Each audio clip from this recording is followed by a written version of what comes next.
10월 26일 오늘의 말씀은 잠언 29장 15절에서 27절입니다. 채찍과 꾸지람이 지혜를 주거늘 임의로 행하게 버려둔 자식은 어미를 욕되게 하느니라. 악인이 많아지면 죄도 많아지나니 의인은 그들의 망함을 보리라. 내 자식을 징계하라. 그리하면 그가 너를 평안하게 하겠고 또 내 마음에 기쁨을 주리라. 묵시가 없으면 백성이 방자히 행하거니와 율법을 지키는 자는 복이 있느니라. 종은 말로만 하면 고치지 아니하나니 이는 그가 알고도 따르지 아니함이니라. 내가 말이 조급한 사람을 보느냐? 그보다 미련한 자에게 오히려 희망이 있느니라. 종을 어렸을 때부터 곱게 양육하면 그가 나중에는 자식인 채 하리라. 노하는 자는 다툼을 일으키고 성내는 자는 범죄함이 많으니라. 사람이 교만하면 낮아지게 되겠고 마음이 겸손하면 영예를 얻으리라. 도둑과 짝하는 자는 자기의 영혼을 미워하는 자라. 그는 저주를 들어도 진술하지 아니하느니라. 사람을 두려워하면 올무에 걸리게 되거니와 여호와를 의지하는 자는 안전하리라. 주권자에게 은혜를 구하는 자가 많으나 사람의 일의 작정은 여호와께로 말미암느니라. 불의한 자는 의인에게 미움을 받고 바르게 행하는 자는 악인에게 미움을 받느니라.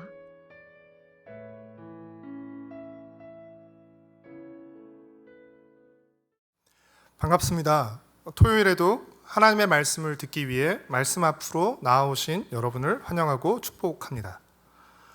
오늘이 6월 마지막 토요일로서 어느새 2021년의 반환점을 돌고 있다고 할 수 있습니다.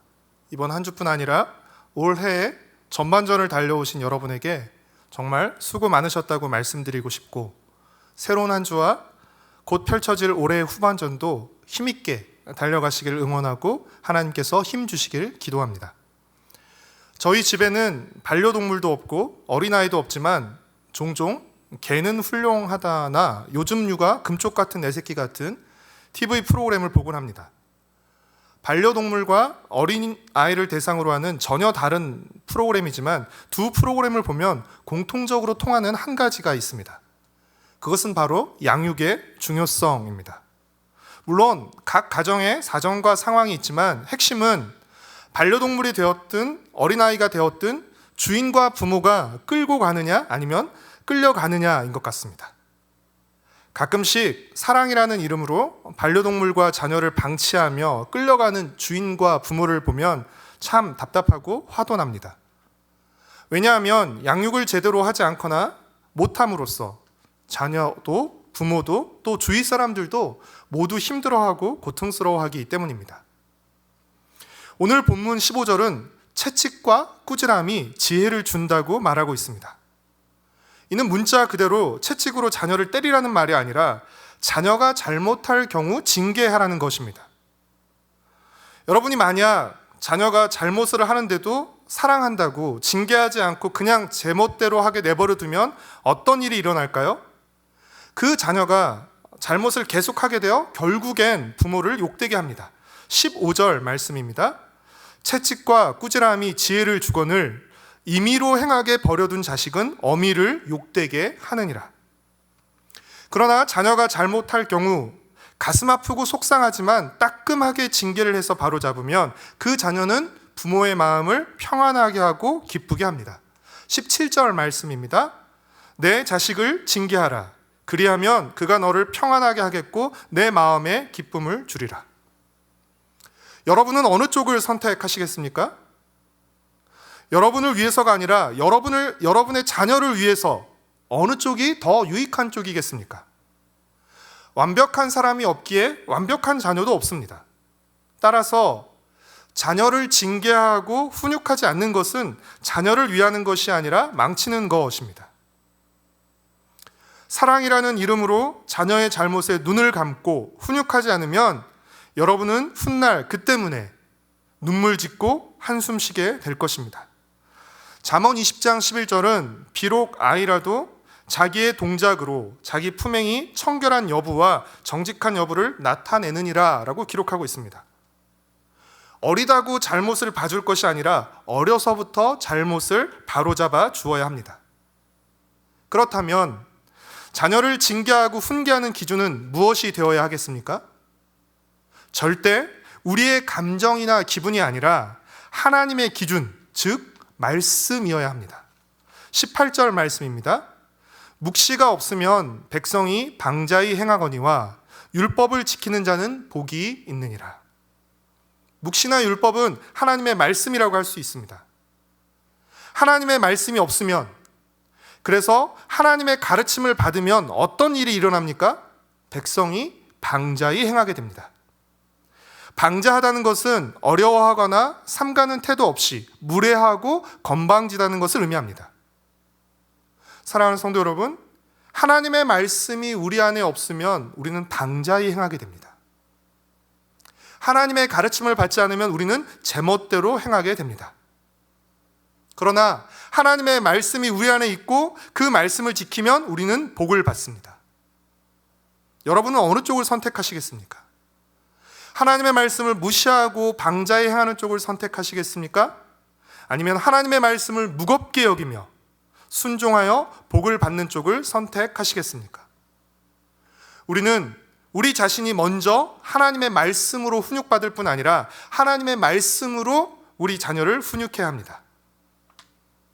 사랑하는 성도 여러분, 자녀를 향한 우리의 훈계와 꾸지람이 자녀를 괴롭히고 못살게 굴기 위한 것이 아니라 자녀를 위한 것이듯이 우리를 향한 하나님의 훈계와 꾸지람도 우리를 괴롭히고 못살게 굴기 위한 것이 아니라 우리를 위한 것입니다.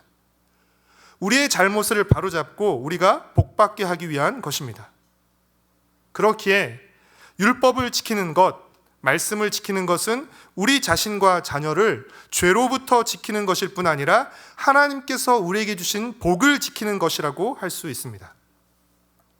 사랑하는 성도 여러분, 25절 말씀처럼 우리의 안전은 여호와를 의지하는 데 있기에 우리가 자녀에게 줄 수 있는 가장 큰 축복, 위대한 유산은 하나님의 말씀을 우리 자녀들의 마음과 삶 안에 심어주고 가득 채워주는 것입니다. 하나님의 말씀을 기준 삼아 하나님의 말씀으로 살아가도록 바르게 훈육하고 책망하는 것입니다. 만약 우리가 하나님의 말씀만 빼고 그 밖에 모든 것을 자녀들에게 물려준다면 우리의 자녀들은 방자히 행하며 그 모든 것들을 낭비하게 될 것입니다. 오늘의 암 구호는 방자히 행하지 말고 방자히 행하게 하지 말라입니다. 그러려면 우리 자신과 우리 자녀 안에 하나님의 말씀이 있어야 합니다. 하나님의 말씀의 통제를 받아야 합니다. 날마다 말씀 묵상을 통해 하나님의 가르침과 책망을 받고 우리의 잘못을 바로잡아 가야 합니다. 우리 자녀들을 하나님의 말씀으로 양육해야 합니다. 부디 우리가 하나님의 마음을 아프고 욕되게 하는 어리석은 자녀가 아니라 하나님께 평안과 기쁨을 주는 지혜로운 하나님의 자녀가 되길 소망하고 우리의 자녀들도 하나님과 우리에게 평안과 기쁨을 주는 지혜로운 자녀가 되길 기도하고 소망합니다. 오늘 함께 기도할 제목은 다음 주부터 진행되는 여름 성경학교를 위해서 기도했으면 좋겠습니다. 우리 자녀들뿐 아니라 우리 공동체 전체가 함께 말씀으로 하나님의 가르침과 책망을 잘 받고 고침을 받는, 우리가 붙들고 있는 헛된 소망을 버리고 참된 소망을 붙잡는 복된 성경학교가 되게 하여 주시옵소서라고 함께 기도해 주셨으면 좋겠습니다. 기도하겠습니다. 사랑하는 주님, 오늘도 우리가 방자히 살지 않도록 하나님의 말씀을 우리에게 들려주셔서 감사합니다. 하나님의 가르침을 우리가 귀 기울여 듣고 그 말씀을 따라 우리의 잘못들을 고쳐 나갈 수 있게 허락하여 주시옵소서. 특별히 돌아오는 주일부터 여름 성경학교가 진행되는데 우리 자녀들만의, 다음 세대들만의 행사가 아니라 우리 온 공동체가 함께 하나님의 말씀을 듣고 우리를 바로잡고 또 하나님의 말씀이 이끄는 쪽으로 나아가는 은혜와 복된 시간이 될 수 있도록 주님 역사하여 주시옵소서. 우리 자신과 우리 자녀들에게 또 우리 가정과 우리 교회 공동체에 더욱더 하나님의 말씀이 풍성하고 그 말씀이 우리를 더욱더 하나님의 사람으로 힘있게 세워가게 하여 주시옵소서. 감사드리오며 예수님의 이름으로 기도드렸습니다. 아멘. 하늘에 계신 우리 아버지여, 이름이 거룩히 여김을 받으시오며 나라에 임하시오며 뜻이 하늘에서 이루어진 것 같이 땅에서도 이루어지이다. 오늘날 우리에게 일용할 양식을 주시옵고 우리가 우리에게 죄 지은 자를 사하여 준 것 같이 우리의 죄를 사하여 주시옵고 우리를 시험에 들게 하지 마시옵고 다만 악에서 구하시옵소서. 나라와 권세와 영광이 아버지께 영원히 있사옵나이다. 아멘.